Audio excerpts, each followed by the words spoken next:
نحمده ونصلي على رسوله الكريم اما بعد بسم الله الرحمن الرحيم عن نعمان بن بشير رضي الله تعالى عنه قال قال رسول الله صلى الله تعالى عليه وآله وسلم الدعاء هو العبادة.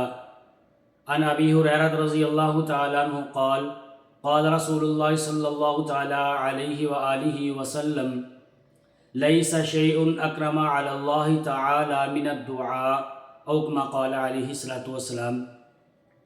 انتہائی واجب الاحترام سامعین گرامی، سیدنا نعمان بن بشیر رضی اللہ تعالی عنہ نبی پاک صلی اللہ تعالی علیہ وآلہ وسلم سے روایت کرتے ہیں.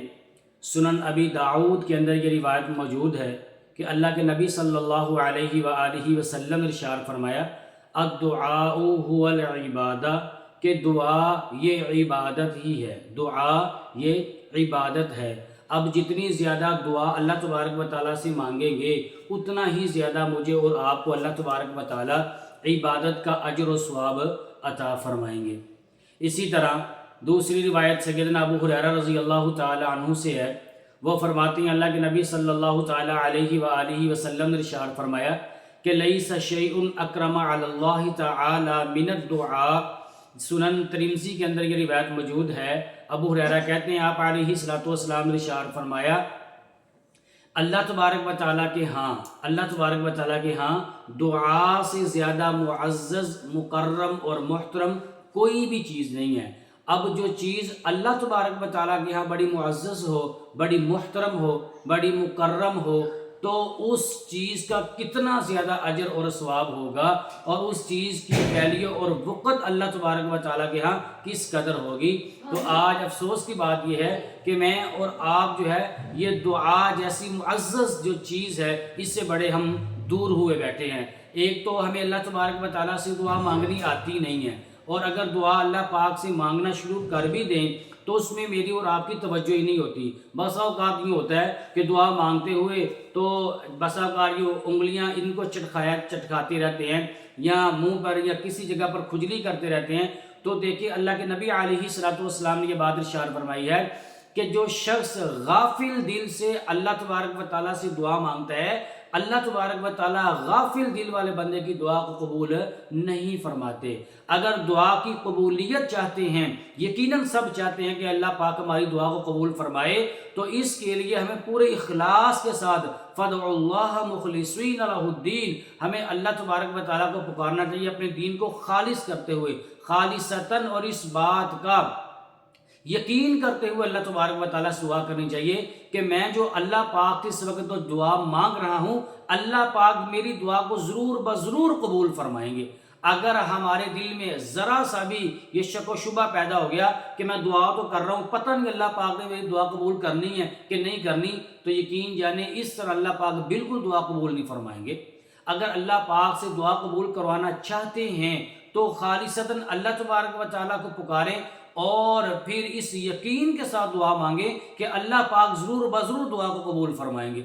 اور پھر یہ واحد اللہ تبارک و تعالیٰ کی ہستی ہے کہ جس سے جتنا زیادہ مانگا جائے اتنا اللہ تبارک و تعالیٰ خوشی کا اظہار فرماتے ہیں. میں آپ سے، آپ مجھ سے، یا بسا اوقات گھر میں بچے اپنے ماں باپ سے جیب خرچ مانگتے ہیں، دوسری سے تیسری بار مانگے تو ماں باپ ناراضگی کا اظہار کرتے ہیں. لیکن یہ واحد اللہ تبارک و تعالیٰ کی ذات ہے کہ سیدنا ابو ہریرہ رضی اللہ تعالیٰ عنہ فرماتے ہیں، یہ روایت بھی اس جامع ترمذی کے اندر موجود ہے کہ آپ علیہ الصلوۃ والسلام نے ارشاد فرمایا کہ انہ من لم یسأل اللہ تعالی یغضب علیہ، جو شخص اللہ تبارک و تعالیٰ سے نہیں نہ مانگتا اللہ تبارک و تعالیٰ اس آدمی کے اوپر ناراضگی کا اظہار کرتے ہیں. تو دیکھیں یہ اللہ تبارک و تعالیٰ کی شان ہے، یہ اس کی رحیمی ہے، یہ اس کی کریمی ہے، یہ اس کا فضل ہے، یہ اس کا کرم ہے کہ جتنا زیادہ اللہ تبارک و تعالیٰ سے مانگا جائے گا اتنا زیادہ اللہ تبارک و تعالیٰ عطا بھی فرماتے ہیں، اور اس پر اللہ تبارک و تعالیٰ خوشی کا بھی اظہار فرماتے ہیں.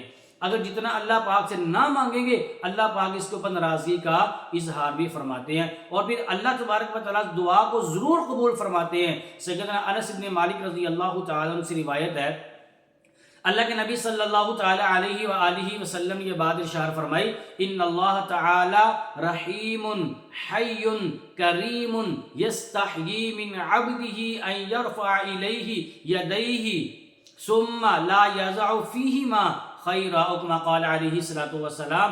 المستدرک علی الصحیحین کے اندر یہ روایت موجود ہے، حضور علیہ الصلوۃ والسلام نے ارشاد فرمایا کہ بے شک اللہ تبارک و تعالی نہایت ہی مہربان ہیں، با حیا ہیں اور سخی ہیں اللہ تبارک و تعالی۔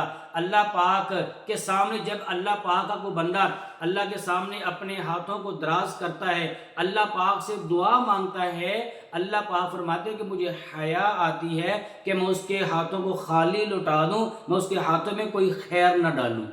تو دیکھیں اللہ تبارک و تعالیٰ دعاؤں کو قبول فرماتے ہیں۔ اب میری اور آپ کی مرضی ہے کہ ہم اللہ پاک سے مانگیں یا نہ مانگیں۔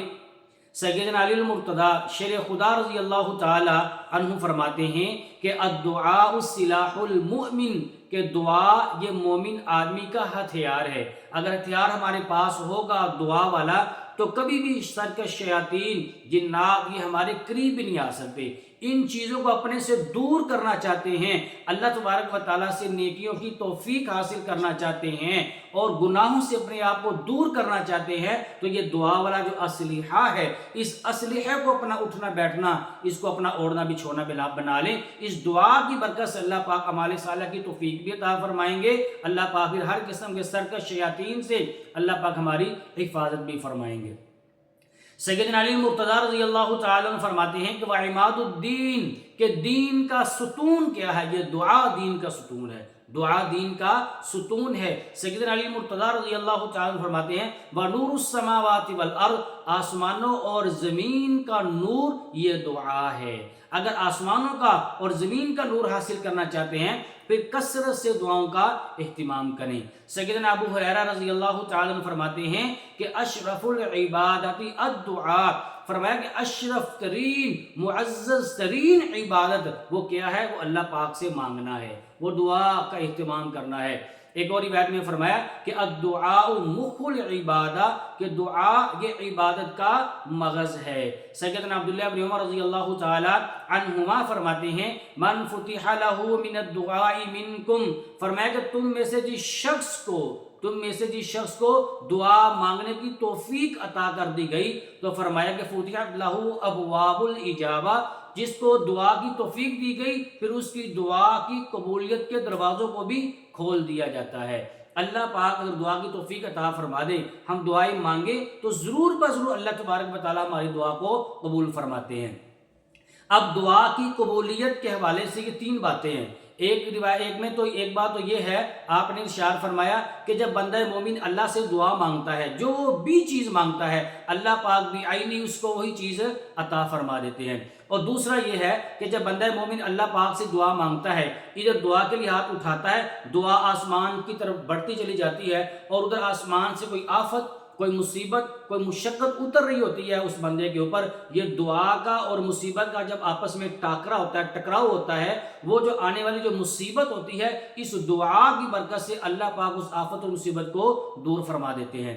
اور تیسرا یہ ہے کہ جس وقت کل قیامت کا دن ہوگا اور یہ کہا جائے گا یہ اقرأ کتابک، اپنا اعمال نامہ پڑھ، میں آپ اپنا اعمال نامہ پڑھ رہے ہوں گے، پڑھتے ایک جگہ پر جائیں گے، ہم کہیں گے یہ نیکیاں تو ہم نے کی نہیں ہیں، یہ کس عوض میں ہمیں یہ نیکیاں دی جا رہی ہیں؟ تو پھر بتانے والا بتائے گا کہ جس وقت تو دنیا میں رہتے ہوئے دعا مانگتا تھا، کسی مصلحت کی وجہ سے اللہ پاک تیری دعا کو قبول نہیں فرماتے تھے اور اس موقع پر جس قدر تو مشقت کا سامنا کرنا پڑتا تھا یہ اس کے عوض میں اجر اور ثواب ہے، تو اس وقت بندہ یہ آرزو اور تمنا کرے گا کہ کاش دنیا میں اللہ پاک میری کوئی دعا بھی قبول نہ فرماتے یا آخرت میں مجھے اس کا اجر اور صلہ اللہ پاک عطا فرما دیتے۔ یہ دعا کے حوالے سے نبی پاک علیہ الصلوۃ والسلام کے چند ایک فرامین مبارکہ آپ کے سامنے عرض کی ہیں۔